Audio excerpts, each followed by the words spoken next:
Item ಯಾವುದೇ ಇರಲಿ try ಮಾಡಿ ಆಚಿ ಚಿಕನ್ ಮಸಾಲಾ. ಆಚಿ ಚಿಕನ್ ಮಸಾಲಾ ಕೊಡೋದಕ್ಕೆ ಒಪ್ಕೊಂಡಿದ್ದೀರಿ ಸರ್, ನೀವೇನು ಹೇಳ್ತೀರಿ? ಸರ್ ನಾವೇನು ಗೊತ್ತಾ, ಅಕ್ವೈರ್ ಮಾಡ್ತಾ ಇರೋದು ಗೋರ್ಮೆಂಟು. ಯಾವುದೇ ಕಾರಣಕ್ಕೂ ಯಾರನ್ನು ತೇಜವಜೆ ಮಾಡೋಂಗಿಲ್ಲ. ನಾವು ಹಂಗಾದ್ರೆ ನಾನು ಜೆ ಡಿ ಎಸ್ಸಲ್ಲಿದ್ದವನು. ಜೆ ಡಿ ಎಸ್ಸಲ್ಲಿದ್ದರೆ ಮಾತ್ರ ಎಲ್ಲರೂ ಸಾಚುವಂತರು. ನಾವು ಕಾಂಗ್ರೆಸ್ ಬಂದ್ಬಿಟ್ರೆ ರೌಡಿಗಳು, ಬ್ಲೋಕರ್ಗಳು ತಲೆ ಹಿಡ್ಕ್ರ ನಾವು? ಹೇಳ್ರಿ ನೀವು, ತಲೆ ಹಿಡ್ಕ್ರ ನಾವು? ಇದೇ ನೀನು ಕುಮಾರಸ್ವಾಮಿ ನೀನು ಮುಖ್ಯಮಂತ್ರಿ ಆಗಿದ್ದಾಗ ನಿನ್ನನ್ನು ನಾವು ಜೆ ಡಿ ಎಸ್ಸಲ್ಲಿದ್ದೋ ಅವಾಗ ನಾವು ಬಂದು ನೀನು ಇದಕ್ಕೆ ಹೋಗ್ತಾಯಿದ್ರಿ, ಆರೋಳ್ಳಿ ತಾಲೂಕು ಮಾಡೋಕ್ಕೆ ಹೋಗ್ತಾಯಿದ್ರಿ. ನಾವು ಅಡ್ಡ ಹಾಕಿದ್ದೀವಿ, ಇಲ್ಲಿ ಕೂತಿರೋರೆಲ್ಲ ಅಡ್ಡ ಹಾಕಿದ್ದು. ಕಂಚಕಾರಹಳ್ಳಿ ಗೇಟಲ್ಲಿ ನಾವು ಅಡ್ಡ ಹಾಕಿದ್ದೀವಿ, ಹಾರ ಹಾಕಿ ಇದು ಮಾಡಿ ನಮ್ಮ ಚಿಕ್ಕಪ್ಪನ ಮಗ ನೆಂಬರು ಶಿವಕುಮಾರ್. ನಾವು ರೈತನ ಮಕ್ಕಳೇನೆ. ನಂದು 8.5 ಎಕರೆ 9 ಎಕರೆ ಜಮೀನದೆ. ಇವತ್ತು ಒಂದು ಕೂಲಿ ಆಳು ಸಿಕ್ಕಲ್ಲ.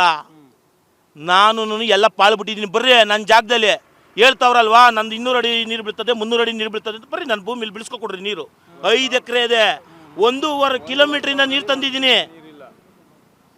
ಬರ್ರಿ ತೋರಿಸ್ಬರ್ರಿ ನೀವು. ನಾವು ಹಂಗಾರೆ ಜೆ ಡಿ ಎಸ್ಸಲ್ಲಿದ್ದರೆ ಮಾತ್ರ ಸಾಚುವಂತರು, ಇಲ್ಲಾಂದರೆ ನಾವು ಕಾಂಗ್ರೆಸ್ ಬಂದ್ಬಿಟ್ರೆ ರೌಡಿಗಳು, ಬ್ಲೋಕರ್ಗಳು, ಕಮಿಷನರು ತಲೆ ಹಿಡ್ಕ್ರ ನಾವು? ನೀವು ಕೊಡ್ತಾ ಇದ್ದೀರಿ ಸರ್ ಕಾಂಗ್ರೆಸ್ನವರು, ನಾವ್ಯಾಕೆ ಕೊಡಬೇಕು ರೈತರು? ಸರ್ ನಿಮ್ಮ ಜಮೀನು ನಿಮ್ಮಿಷ್ಟ, ಅದನ್ನೇ ಹೇಳ್ತಾ ಇರೋದು ಸರ್. ನಾನು ಎಲ್ಲ ನೋಡ್ತಾ ಇದ್ದೀವಿ. ಇದೇ ಮಂಜಣ್ಣ 1090 ಎಕರೆ ಚಿಲ್ಲರೆ ಇದು ಮಾಡಿಸಿದ್ರು, ಅಕ್ವೈರ್ ಮಾಡಿಸಿದ್ರು. ಇದೇ ಬಾಲಣ್ಣ ಬಂದು ತೋಪನ್ ಕೆರೆ ಹತ್ರ ಜನನ್ ಕರೆದ್ರು, ರೇ ಬರ್ರಿ ಹಾಳಾಗೊಂಟೈತದೆ ಬರ್ರಿ.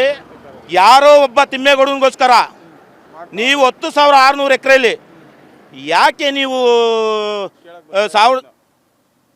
ನಿಂತ್ಕೋ 1,190 ಎಕರೆ ಕೈ ಬಿಟ್ಟು ಯಾಕೆ ಮಾಡ್ತಾ ಇದ್ದೀರಿ?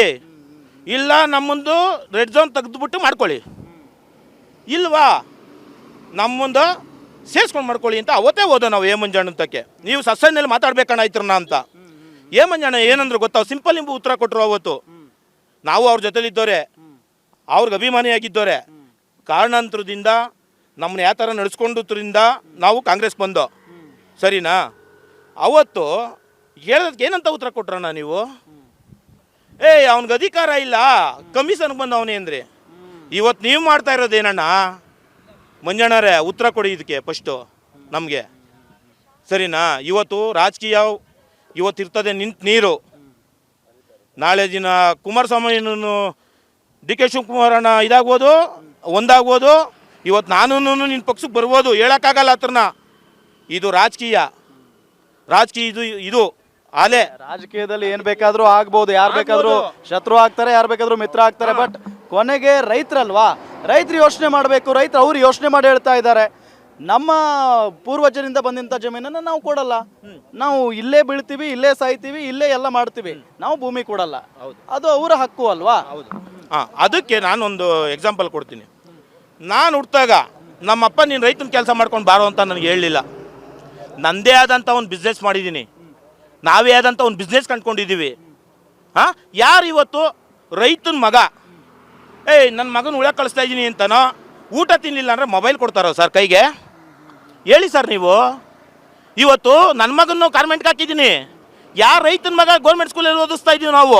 ಇವತ್ತು ಗೌರ್ಮೆಂಟ್ ಸ್ಕೂಲೆಲ್ಲ ಮುಚ್ಕೊ ಬರ್ತಾವ್ರೆ. ನನ್ನ ಮಗ ಇಲ್ಲಿ ಓದ್ತಾನೆ, ಇಲ್ಲ ಫಾರಿನ್ಗೋ ಒಳ್ಳೊಳ್ಳೆ ಕಂಪ್ನಿಗಳಿಗೆ, ಇಲ್ಲ ಬೆಂಗಳೂರಿಗೋ ಹೋಗ್ತಾನೆ. ಯಾಕೆ ಅಂಥ ಕಂಪ್ನಿಗಳು ಇಲ್ಲಿ ಬರಬೇಕಾದಾಗ ನಾವು ಯಾಕೆ ಒಪ್ಕೋಬಾರ್ದು ಸರ್? ನನ್ನ ಮಕ್ಕಳು ನನ್ನ ಕಣ್ಮುಂದೆ ಇರ್ತಾರಲ್ಲ ಸರ್. ಯಾವತ್ತು ನಾವು ನನ್ನ ಮಗನಿಗಾಗಲಿ ನಾನು ಮೊಬೈಲ್ ಕೊಡ್ತೀನಿ ಹೊರತು ನೋಡ್ಕೊಂಡು ಊಟ ತಿನ್ನ ಮಗನೇ ಅಂತ ಯಾವತ್ತು ನೇಗ್ಲು ಕೊಟ್ಟಿಲ್ಲ ಸರ್ ನನ್ನ ಹೊಲದಲ್ಲಿ. ಇವತ್ತು ರಾಜಣ್ಣ ಅಂತ ಹೇಳ್ತಾರೆ. ರಾಜಣ್ಣನ ಮೊನ್ನೆ ಇದರಲ್ಲಿ ಅಂದರೆ ನಿಮ್ಮ ಮಗನಿಗೆ ನೀವು ಮೊಬೈಲ್ ಕೊಟ್ಟು ಓದಿಸ್ತೀರಿ, ನೇಗ್ಲು ಕೊಡಲ್ಲ. ಮುಂದೆ ಹೆಂಗೆ ಸರ್ ಜೀವನ? ಇದೆ ಇವತ್ತು ಕಾಲ ನಡೀತಿರೋದು ಹೆಂಗೆ ಹೇಳಿ? ನೀವೇನೇ ಮಾಧ್ಯಮದವ್ರು ಎಲ್ಲ ನೋಡಿದಿರಲ್ವಾ? ಇವತ್ತು ಕಾಲದಲ್ಲಿ ನೀವು ಹೇಳೋದು ಕರೆಕ್ಟ್ ಆಗಿದೆ. ಮುಂದೆ ರೈತರೇ ಇಲ್ಲ ಅಂತ ಅನ್ಕೊಳ್ಳೋಣ, ಹೆಂಗ್ ಜೀವನ? ರೈತರೇ ಇಲ್ಲ ಅಂತ ಅಂದ್ರೆ ಹೆಂಗ್ ಜೀವನ ಸರ್? ರೈತರ ಜೀವನ ಹತ್ರನ ಕಾಲ ನಿರ್ಣಯ ಮಾಡ್ತದೆ. ನನ್ನ ಕಾಲದಲ್ಲಿ 1 ನಿಮಿಷ ನಾನು ಮಾತಾಡೋ ಗಂಟೆ ಇರಲ್ಲ, ನನ್ಗೆ ಇರಲ್ಲ 1 ನಿಮಿಷ.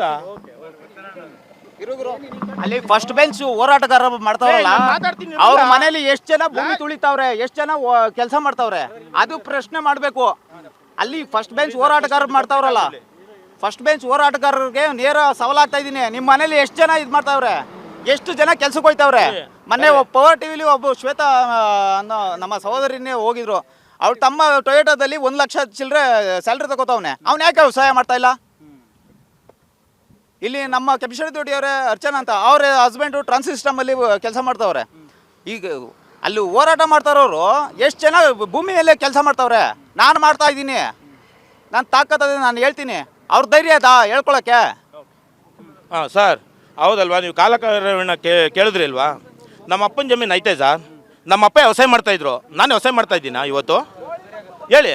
ನನ್ನ ಮಗ ಒಬ್ಬ ರೈತ, ಒಬ್ಬರು ರೈತರು. ಹಾಂ, ನನ್ನ ಮಗ DC ಆಗಬೇಕು, AC ಆಗಬೇಕು, ಇಂಜಿನಿಯರ್ ಆಗಬೇಕು ಅಂತಲೇ ಹೊರ್ತು ರೈತನ ಮಗ ಆಗಬೇಕು ಅಂತ ಇಷ್ಟಪಡ್ತಾನೆ ಸರ್? ಯಾರನ್ನ ನೀವು ಕೇಳಿ, ಯಾರನ್ನ ಕೇಳಿ ನೀವು. ಸರ್ ನೀವು ಹೇಳ್ತಾ ಇದ್ದೀರಿ, ಕರೆಕ್ಟ್ ನಿಮ್ಮ ಮಾತಿಗೆ ಬರ್ತೀನಿ ನಾನು.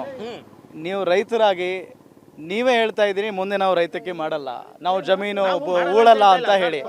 ಸೊ ಆ ನಿಟ್ಟಿನಲ್ಲಿ ಈಗ ನಿಮ್ಮ ಮಗನೇ ನಾನು ರೈತ ಆಗಲ್ಲ ಅಂತ ಹೇಳ್ತಾನೆ ಅಂತ ನೀವು ಹೇಳ್ತಿದ್ದೀರಿ. ಈಗ ಯಾಕೆ ರೈತರಿಗೆ ಹೆಣ್ಣು ಕೊಡ್ತಾ ಇಲ್ಲ, ರೈತರಿಗೆ ಹೆಣ್ಣು ಕೊಡ್ತಾ ಇಲ್ಲ ಅನ್ನೋ ಒಂದು ಪ್ರಶ್ನೆ ಬರುತ್ತೆ. ನಿಮಗೇ ರೈತರಾಗಕ್ಕೆ ಇಷ್ಟ ಆಗ್ತಾ ಇಲ್ಲ, ನಿಮಗೇ ರೈತರಾಗಕ್ಕೆ ಇರಕ್ಕೆ ಇಷ್ಟ ಆಗ್ತಾ ಇಲ್ಲ, ಬೇರೆಯವ್ರನ್ನ ಹೆಂಗೆ ಹೆಣ್ಣು ಕೇಳ್ತೀರಿ ಸರ್ ನೀವು? ಸರ್ ಇವತ್ತು ನಾನು ಇವತ್ತು ಮೊನ್ನೆ TV ನಲ್ಲಿ ಮಾತಾಡಿದ್ದೆ ನನ್ನ ಹತ್ರನ. ಅದಕ್ಕೆ ಯಾರ್ಯಾರು ಕಾಮೆಂಟ್ ಹಾಕಿದ್ರು ಸ್ವಲ್ಪ, ಇವಂದಿದ್ರೆ ಕೊಡಲಿ, ಇವನ ಹತ್ರಕ್ಕೆ ಹೋಗಿರ ಹೆಣ್ಣು ಕೊಡೋಕ್ಕೆ ಅಂತ. ಬನ್ನಿ ಸರ್, ನಮ್ಮ ಊರಲ್ಲಿ ಎಷ್ಟು ಜನ ಅವರೇ ತೋರಿಸ್ತೀನಿ, ಮದುವೆ ಆಗದಿರೋರು, ಜಮೀನದೇ ಎಲ್ಲ ಅದೇ, ಬನ್ನಿ ತೋರಿಸ್ತೀನಿ. ಯಾಕೆ ಮದುವೆ ಆಯ್ತಾ ಇಲ್ಲ? ನನ್ನ ಮಗಳು ನಾವು ಹೆಣ್ಣು ಕೊಟ್ಟರೆ ಕಾರಲ್ಲೇ ಹೋಗಬೇಕು, ನನ್ನ ಅಳಿಯ ಕರ್ಕೊಂಡು. ನಾನು ಐಫೈ ಜೀವನ ಮಾಡ್ಬೇಕು ನನ್ನ ಮಗಳು.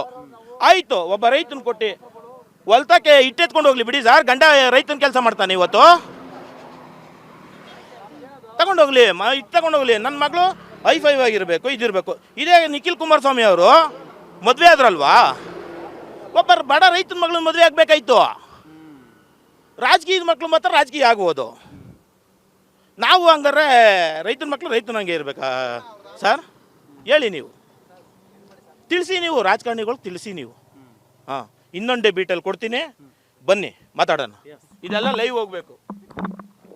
ಎಸ್, ನೋಡಿದ್ರಲ್ಲ, ಇದು ಭೂಮಿ ಕೊಡೋದಕ್ಕೆ ಒಪ್ಪಿಗೆ ಕೊಡ್ತಾ ಇರುವಂಥ ರೈತರ ಮಾತು.